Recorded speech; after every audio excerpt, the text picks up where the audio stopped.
Hey guys, this is Hell Hades. This is a Raid Shadow Legends video, and an exciting one at that. We've got a new patch dropping this week, and we've got a new faction coming to the game. So there's going to be a whole bunch of new champions. We're going to go through that in this video. There's also 3 champions which are not of the new faction we're going to go through as well.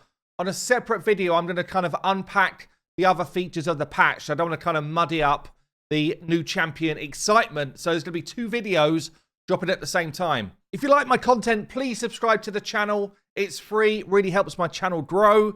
Let's jump into this. So we have got the first old factions champion. I've just got to say, warning on this one. Okay, before we get into it, warning, your eyes might pop out of your head. She is needing a little bit more support than this little number, I've got to be saying. Lady Annabelle. Obviously like a Halloween-y style champ. Damn, look at this. Look at the, like almost like the claws. Just kind of like oozing. Looks like they're oozing black. She is chilly today.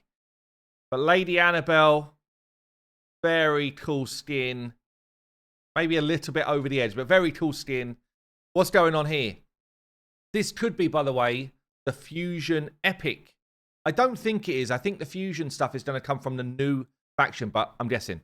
What we got going on here? 100 speed, good defense, good HP, support-based champion. We've got a double hitter A1 with a heal. Each hit heals by 3% of their max HP.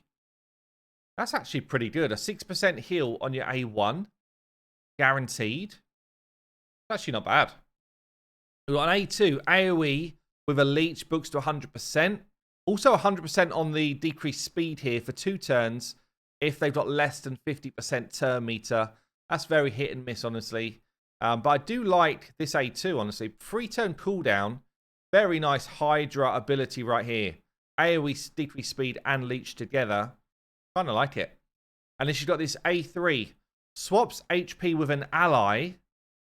If this champion's HP is equal to or higher than the target's after the swap, puts revive on death on the ally for 2 turns. If it's lower after the swap, puts revive on death on her. So pretty much whoever looks like they're going to die out of the 2 gets the revive on death. Also places increased speed buff on all allies for 2 turns. I really like this epic. I actually really like it. This is just strong anyway. Increased speed, decreased speed enemy, plus leech, plus healing. And she's got this passive here. Whenever heals this champion by 50% of their max HP whenever an ally or enemy dies. So you kind of want to manipulate this A3 for one of your team to go low, revive. At the same point, she gets a massive heal. I kind of like it. This will be a little bit RNG based, you know, especially if you're running auto stuff. But I feel like she'll be a really solid Hydra champion. So if she is one of the epic or the epic for Fusion, damn, that could be pretty nice actually. Other new champions. So we've got the actual Fusion Legendary. I've spoken about her in a separate video, but I do want to call this out. So I'm not going to go over her skill in detail, but I just want to say High Cocoon decreases speed on her A1.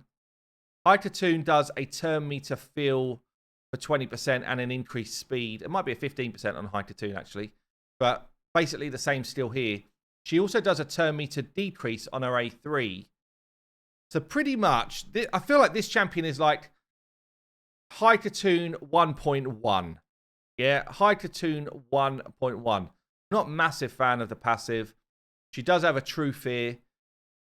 She's got speed in all battles equal to High Cocoon. It's just like, she is quick.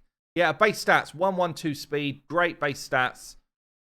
I don't want to put people off fusing a champion because, I mean, this is a better chance to land the decreased speed than High Cocoon.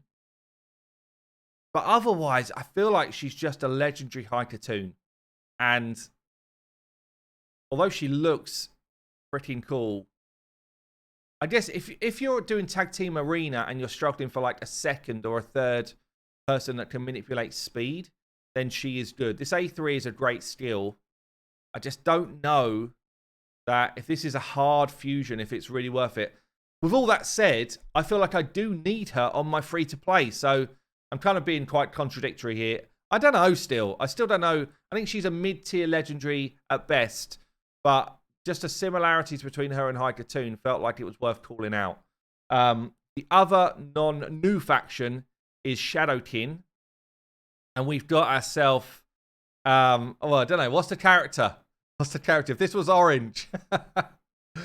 Anyway, Ghost Rider comes into the game. I love it. He's got fancy wings.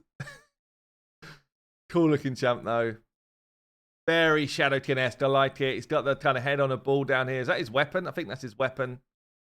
I am going to be jumping onto the test server about an hour after this goes live on my stream, by the way. You should come and check that out. And we'll test some of these champions out. Good speed. Great base defense. Good HP. We've got an HP burn on the A1, which is decent. 60% chance to land it. A2 is an AoE hit with a drop attack and defense. So it's drop defense standard. It also places drop attack if Hex is out there. Yeah, on a 3 turn. I guess you have to kind of call out, someone like a Stag Knight just does this without needing the Hex. You're kind of like, is this legendary or not? But anyway, in terms of this faction, that will be a big improvement to what is currently, got probably who've got Genzin as the best decreased defense champion. I mean, I feel like this guy steps up above that. We've got the A3 here, AoE, double hits. First hit removes all buffs from each target. The second hit then places a Hex for 2 turns. That's a big skill. Full buff removal, then Hex on a 3 turn. So actually, this kit combined with this now starts to become pretty juicy. Because like a full buff removal is massive. Honestly, it's a massive skill. Especially when he's a tank. And then we've got a passive here. Whenever an ally attacks an enemy under Hex, this champion's got a 50% chance to team up and join the attack.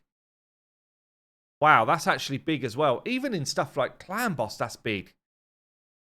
Yeah, being able to just kind of like 50-50 join the attack each time, he could end up doing insane damage in a long fight because of this, especially when there's a burn coming out the other end of it. So, damn. Decreased attack, decreased defense, Hex, cool passive, decent A1, defense in all battles. That's a really great champion, I think. That's a really cool champion, and he looks sweet as well. Let's get on to the new faction. Yeah, Sylvan Watchers. Got this kind of like, I guess we had a placeholder for what we thought was going to be, I think it was like wood elves, something like that. Elven wood warriors. I don't know what they were called. Anyway, we had a placeholder. This is basically going to be that faction. And I guess we'll start with the rare. This is almost 100% going to be the fusible rare, I think, because it's the only new rare they're adding to the game. So you're probably going to have to collect 16 copies of Pathfinder Kate to be able to then fuse your new champion. This is the rare skin. Honestly, it looks cool. For a rare skin, it's like visually way above. Like I'm not just trying to like harping on here. If you look at some of the other rare skins, I feel like in terms of quality of visual, it's way up there.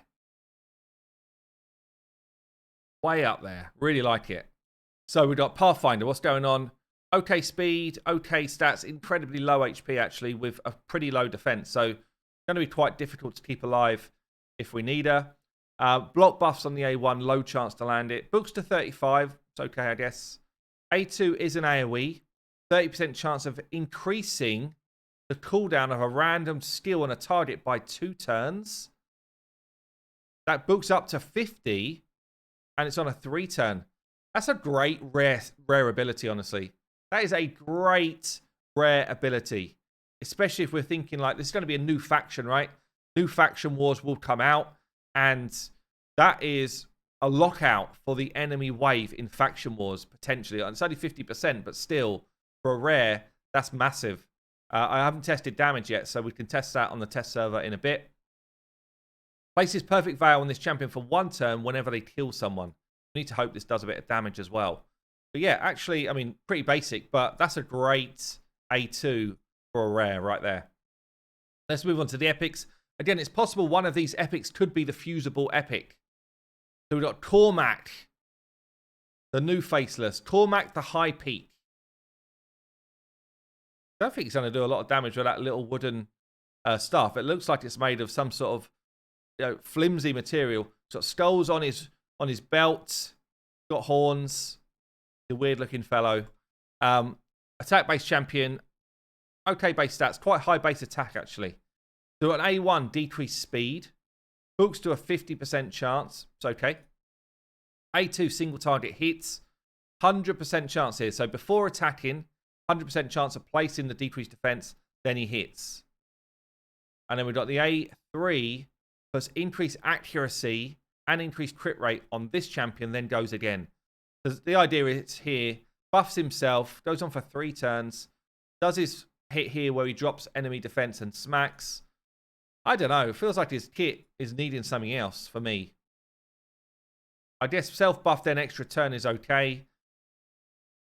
This probably will do a lot of damage, but I'm not sure really. I guess this is kind of aimed at boss champion, decreased defense and decreased speed against a boss.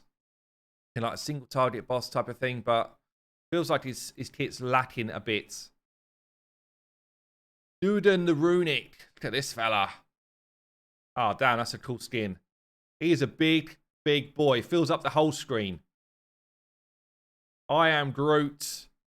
Look at this guy. He's like got skulls in the back there. He's hoarding them. I guess that's his kind of power source. Damn, that is a cool skin. Okay, good speed, good stats. HP-based champion. For an HP-based champion, it's not got the highest HP in the world, which normally makes them suffer when they're trying to do damage. We've got an A1 here, attacks one enemy. 50% chance of removing 1 debuff from all allies. You're attacking one enemy, but it will take a debuff from all allies. That's actually quite a cool A1. It's basically like you could almost, it's 50%. I was going to say, you could almost use it like a Doom Priest. Yeah, kind of like constantly A1ing, constantly just cleansing off the debuffs from your team. That's actually kind of juicy in a lot of content. That's nice. A2, AoE, places a shield buff on all allies for 2 turns, equal to 15% of his HP. You'll probably get his HP up to something like 60k. 15%, it's like near enough a 10k shield. It's okay, I guess. Increases the duration of all buffs on all allies by a turn as well. So it's a buff increased guy. We kind of like to see them on a 3 turn nowadays. This one's on a 4. Nice-ish shield, I guess. So it's a decent A2. Not amazing. I guess it kind of depends if this hits for a good amount as well. And then we've got this new buff, which I kind of go over on the other video, Taunt. But Taunt's a bit like Provoke. As I say, I'll go over it in the other video. But basically put a Taunt on himself for a turn. It's a buff rather than a debuff here. Got this Jester-like look to it. And places Strengthen and Counterattack on himself. So he's kind of like basically forcing people to hit him. He's got Strengthen up, Counterattack up as well. And then when he's counterattacking, he's getting the kind of chance to cleanse off. Pretty good. Defense in all battles as well. An interesting kit. I don't know if it's going to be like a game breaker, but I love this A1, honestly. Right then, Dathi. The elf we were looking for. Pretty cool. Bit basic, I guess, but looks pretty cool. Again, it looks like a trait of this faction is they're going to have low defense. Because again, we've got a 900 odd defense. Everything else looks pretty decent. Attack-based champion here. So we've got attacks one enemy. 50 books to 60% chance of removing 1 random buff from a target. And then a 10% chance of granting an extra turn. Sometimes that's dodgy to have, honestly, on a lot of champions. If you're trying to make a comp work in some way, a slight chance of having an extra turn is very difficult to play with. A2 then, AoE, drop defense 100%. Gets an extra turn if drop defense is placed everywhere. And it's on a 4 turn. So basically it would be on a 3 turn if he's placed it everywhere. But you do have the affinity issue here that he could just weak hit and therefore he doesn't get his extra turn. So again, a bit of a situational extra turn. Might hit quite hard, but this looks like it's the epic drop defense champion for this faction, for now at least. And it's an okay skill. We then got an A3. Again, he buffs himself, increase attack and accuracy then goes again. So we go A3 into A2. Potentially, you've got extra turn here. So this becomes, it's a 4. Basically becomes a 3-turn cooldown. Extra turn potential here. 4. Basically becomes a 3. So you would cycle your turns actually pretty damn fast with this champion if you're landing your stuff. It's quite interesting. And a chance of extra turns here. So he could just be one of those ones. You throw him in relentless gear and he is just like spiraling turns like nuts, which would be a lot of fun. Okay then, Orn. Another person. Looks like a beekeeper, this one. I don't know. It looks almost like shaman-esque. Kind of cool. Bit withered. Got literally like trees growing into his skin. It's a cool look. Good speed. Good defense. Good HP here. We've got an A1. Double hitter. Each hit. 40% chance if you book him of placing a poison. It's good for an HP-based champion to get poisoner out of him. 40% chance double hit. You probably got a reasonable chance to land a poison each go. A2 then, double hit again. Books to 100% chance on a 3-turn of instantly activating 1 poison. Okay. And then the A3 is an AoE. Books to 100% chance on a 3-turn of placing 2 poisons and poison sensitivity. Heals his champion by 5% of their max HP, which will be quite a good amount for each poison placed by this skill. Damn, that's a heal. If you've got a 4-man wave and you're putting out 2 poisons everywhere, 8 poisons, you're getting yourself a 40% heal. Wow, that's actually really cool. That's very cool. It's a shame that poison is less of a thing in stuff like Hydra and whatever, but that's still going to be a great progression champion. Could be a Venom Age type champion, honestly. Lots of poison going on. Could be a champion that can solo content. So, interesting one here. Vikiliak Priest Orn. I like it. Okay, Ruella. This looks like a normal girl in a cosplay outfit. She's just put the ears on. Done a little bit of face paint. Anyway, we got ourselves Ruella. Very fast, 112 speed. Okay, other stats. A1, triple hit. Books to 100% chance. Each critical hit boosts to 100% chance of stealing 5% turn meter. So you've got a 15% turn meter steal on the A1. It's not bad, actually. Not bad. A2, another triple hit. This feels like a Fire Knight champion here. Another triple hit. Each hit, 50% books to 60-70 of placing drop defense, weaken, and decrease speed. Each hit has got a chance. So I'm taking you got 3 70% chances of placing those debuffs. It should mean they're all on. It literally just should mean they're always on. I'm guessing it, unless it's like hit 1 is decreased defense, hit 2 is weaken, hit 3 is decreased speed, which is a good chance as that's what it's going to be actually. So you've got kind of like chance per skill. But still, 3 very good debuffs to land. And yeah, I actually feel like for Fire Knight, we've got a champion right now. Also for other bosses, honestly, drop defense, weaken, and decrease speed is relevant against a lot of bosses in Doom Tower. A3 then, we've got a turn meter fill. It's on a 6, books to 3. Turn meter fill and increased crit rate on all allies. You know what? If this read here and gains an extra turn, then we'd have a new Seeker on our hands. But it doesn't. Still going to be possible, though, to speed tune this type of champion into clan boss type stuff. And then you've got drop defense, weaken. You've got increased crit rate for your team. And this won't count. But damn, it's actually a cool champion. Turn meter stuff. Multi-hits going out of her head. And she's very quick. Could be an interesting epic. Okay, Nia. Damn. What has she wrapped herself in there? She is at one with nature. I like it. So she is a white Dryad Nia. Very good defense and health. What's she? Defense-based champion. Good speed as well. We've got an A1 here. AoE drop speed on a 50%. That's a very good steal, honestly. AoE drop speed, I like it. A2, remove all debuffs from one target ally, then gives them a big heal. If the target of this steal is not this champion, decreases the cooldown of all of the target steals by 2 turns. This books to a 3. Damn, that's actually pretty cool. That's pretty cool. It's kind of like a mini Renegade-esque type ability. I guess it's only one champion by 2 turns. But yeah, I don't know. That's a pretty interesting skill, especially if you think about, you know, a single target cleanse and heal, then that person gets going again. The only trouble with this type of skill is it's very difficult to direct it if you are doing like auto setup stuff. Yeah, we've got champions like Steel Skull who does this exact cleanse and heal. Even if you force him to do it, he doesn't always do it on the target you want. You know, in Clan Boss, he won't do it on the target that's stunned. He'll do it on the target that's got like a 1 tick of poison left. So, again, it depends on AI, I guess, but it's quite an interesting one. Then the A3 here places ally protection on all allies and strengthen on all allies as well. 15% strengthen, not the big one, on a 3 turn.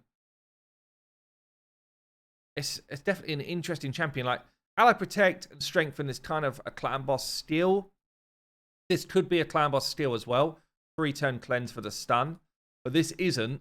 This is more Hydra kind of setup. Whenever this champion is healed, heals each ally except this champion by 20% of that heal.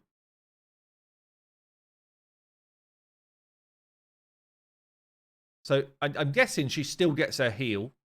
It almost reads like, is she going to get a heal or not? I'm not sure. But I guess she still gets a heal. So she heals herself with this with 40%. I think she heals herself and then everyone else gets like a 20% version of that heal, which is pretty cool as well, honestly. Interesting champion. I feel like this is going to be one of those champs that gets, over time, gets more and more use or fades into the background. Like, it could be a bit of a Cornelia shield as well. Okay, let's get on to the legendaries then. Elva, a support-based champion. Elva, Autumnborn. Damn. This is a sweet skin. Look at that. Look at that skin. Love that. Kind of like flowing branches and leaves coming out of her. Okay, what's going on with this one? 110 base speed. That is incredibly high. Incredibly high defense as well. 1300 and nearly 20k HP.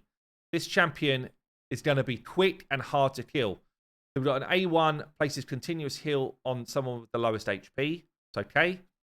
A2 then. Books to 100%. Books to a 3-turn. Chance of cleansing all allies. Puts block buffs on them. Block debuffs on them. And increased speed. That's a brilliant A2. Full cleanse. Then reverses it with the block debuffs and increased speed.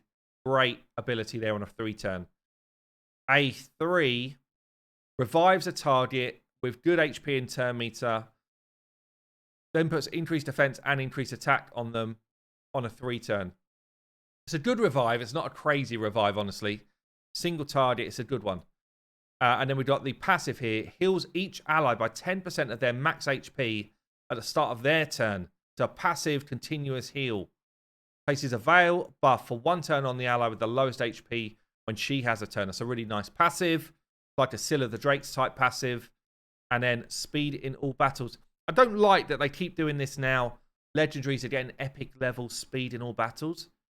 Yeah, it should just be 24 like the other legendaries in the game. I'm not sure. I feel like it's almost a typo. They've done it with the fusion. They've done it with this champion.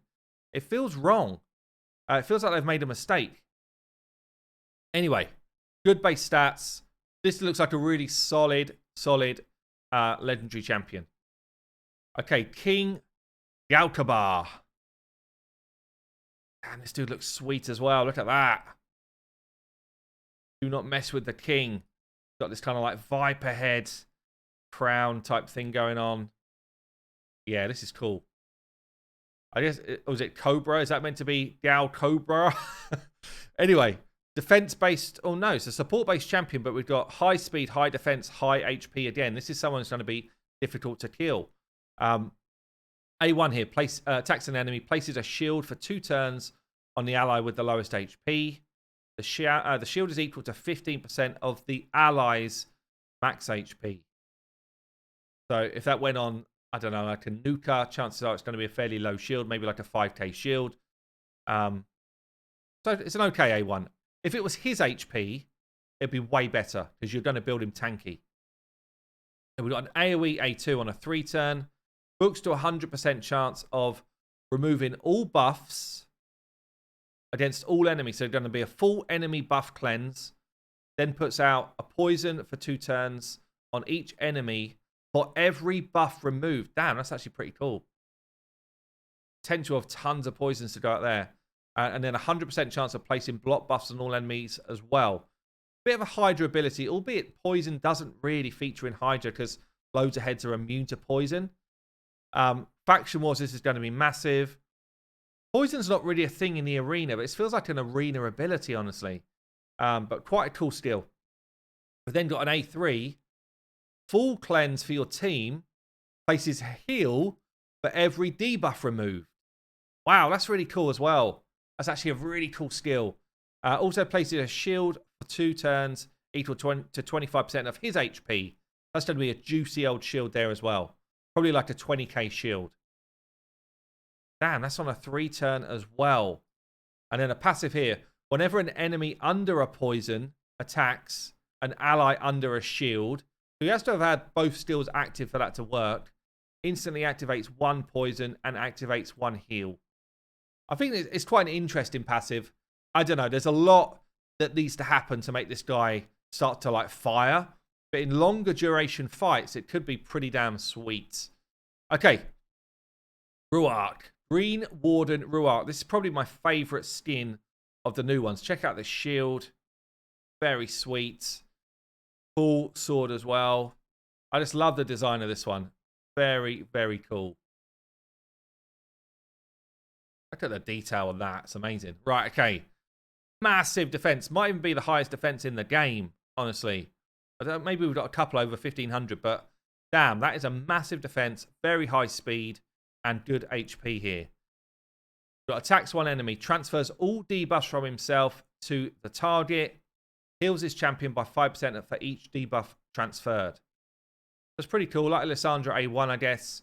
If he's got a load of poisons on him, he's just going to hit the A1 and bang him straight onto the boss. Someone like Dryad, where you take a weaken and poisons, he's going to throw it straight onto the boss.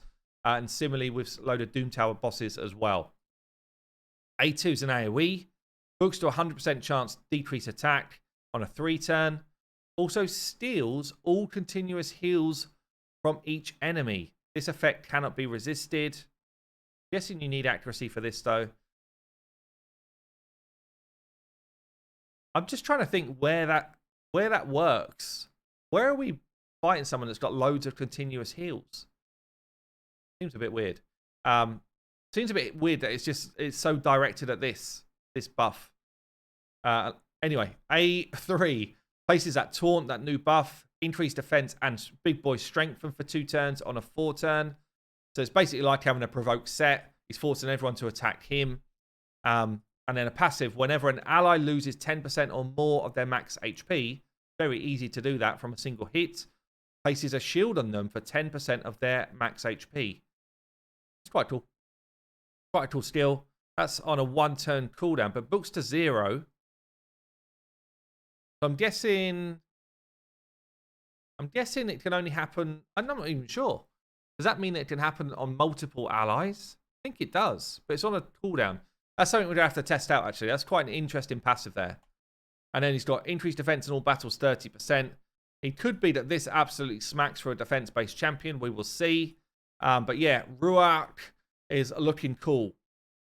So the last one then, the first Void Legendary for the Sylvan Watchers, Ailil.